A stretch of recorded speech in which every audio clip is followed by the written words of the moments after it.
ہوتے ہیں، یعنی ایمان تو انہی کا سچا ہے کہ اذا ذکر اللہ، جب اللہ کا ذکر کیا جاتا ہے، وجلت قلوبہم، تو ان کے دل کانپ اٹھتے ہیں، وہ ایسے ہی بیٹھے نہیں رہ جاتے، وہ سنی انسنی نہیں کر دیتے، اللہ کا ذکر ان کے اندر ایک تبدیلی پیدا کر دیتا ہے، لہٰذا وہ تبدیلی کی شکل میں سامنے آتی ہے کہ جو انہیں اللہ کا حکم ملتا ہے اس پر عمل کرنے لگتے ہیں، اور جس چیز سے اللہ ان کو روکتا ہے اس کو چھوڑ دیتے ہیں، بیٹھے نہیں رہ جاتے۔ سفیان ثوری کہتے ہیں، میں نے سدی کو کہتے ہوئے سنا، یہ مفسر اللہ کا ذکر، اس سے مراد وہ آدمی ہے جو ظلم یا نافرمانی کرنا چاہتا ہے، وہ تو اس سے کہا جاتا ہے کہ اللہ تو اس کا دل جو انہیں اللہ کا حکم ملتا ہے اس پر عمل کرنے لگتے ہیں، ذکر اور جس طرح نہیں سے اللہ کی عظمت سے ان کے دل کے اندر اس کو چھوڑ دیتے ہیں، تاری ہو جاتی ہے۔ سوری کہتے ہیں، زجاج کہتے ہیں کہ جب اللہ کی عظمت اور اس کی قدرت اور اس چیز کا ہے جس کی وجہ سے اللہ کی کو نافرمانی کرنے والوں کو ڈرایا جاتا ہے تو ان کے دل ڈر جاتے ہیں، ایسے لوگ اللہ کی نافرمانی چھوڑ دیتے ہیں۔ سدی کہتے ہیں کہ اس سے مراد وہ شخص ہے جو نافرمانی کا ارادہ کرتا ہے کہ کوئی گناہ، لیکن جب اللہ کی یاد ان کے دل میں آتی ہے تو وہ اس گناہ سے کنارہ کشی اختیار کر گناہ کو چھوڑ دیتا ہے۔ تو وجلت قلوبہم میں دو چیزیں آتی ہیں، ایک ہے دل کا ڈر جانا، دوسرے ہے دل میں رقت پیدا ہو جانا، دلوں کا نرم پڑ جانا۔ اللہ کا ذکر ہے ہی ایسی عظمت والی چیز کہ اگر وہ کسی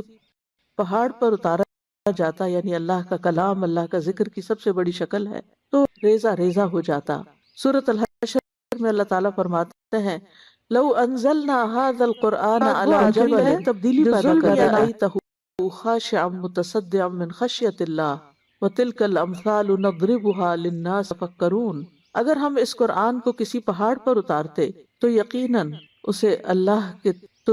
یقیناً تم دیکھتے کہ وہ اللہ کے ذکر سے پست ہونے والا، ٹکڑے ٹکڑے ہو جانے والا ہے، اور یہ مثالیں ہم ان لوگوں کے لیے بیان کرتے ہیں کہ وہ غور و فکر کرے، یعنی قرآن کسی پہاڑ پر نازل ہو تو اس کو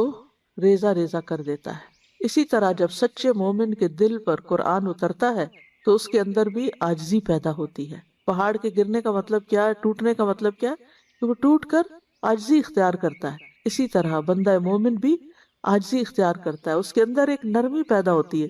ایک سکون اور وقار آ جاتا ہے۔ اہل ایمان کو یہ نصیحت کی گئی ہے کہ وہ